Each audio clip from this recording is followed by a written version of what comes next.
लाइफमा एकदमै धेरै प्रेसर फ्रस्ट्रेसन सबैलाई हुन्छ प्राय सबैलाई कुनै न कुनै पोइन्टमा अझ युथ स्टेजमा अलिकति बढी किनभने युथ स्टेजमा फ्यामिलीको उत्तिकै धेरै एक्सपेक्टेसन हुन्छ कलेजको टिचर्सहरूको एक्सपेक्टेसन उत्तिकै आफ्नो फ्रेन्ड सर्कल पेयर सर्कलको एक्सपेक्टेसन उत्तिकै आफ्नो वर्क प्लेसमा कलिग्सहरूको एक्सपेक्टेसन उत्तिकै र आफूले गर्न चाहेको उत्तिकै तर कहिलेकाहीँ आफूले गर्न चाहेको कुराहरू आफ्नो फ्यामिलीले भनेको एक्सपेक्टेसनहरू हामीले मिट गर्न सकेनौँ भनेदेखि हामीले आफूले आफूलाई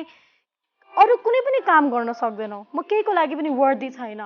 मैले केही नै गर्न नसक्ने रहेछ लाइफमा भनेर आफैलाई स्ट्याप गरिरहेका हुन्छौँ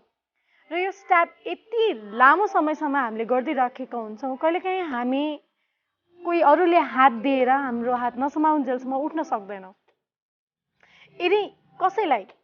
यस्तै कुराहरू भइरहेको छ धेरै लामो समयसम्म फ्रस्ट्रेसन खाली एक्लै बस्न मन लाग्ने सबै डार्क देख्ने र प्रेसर्ड फिल गरिरहने यो भइरहेको छ भनेदेखि you need to seek help it's completely all right सबै ठिक छ तपाईँले हेल्प माग्नुहुन्छ भनेदेखि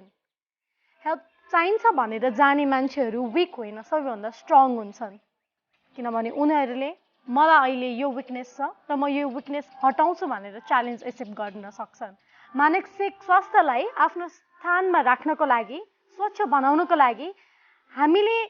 साइकोलोजिस्टको मेडिकल पर्सनहरूको काउन्सिलर्सहरूको हेल्प लिन सक्छौँ र it is normal to do that www.mhanepal.org मा गएर तपाईँले एनोनिमसली पनि हेल्प सिक गर्न सक्नुहुन्छ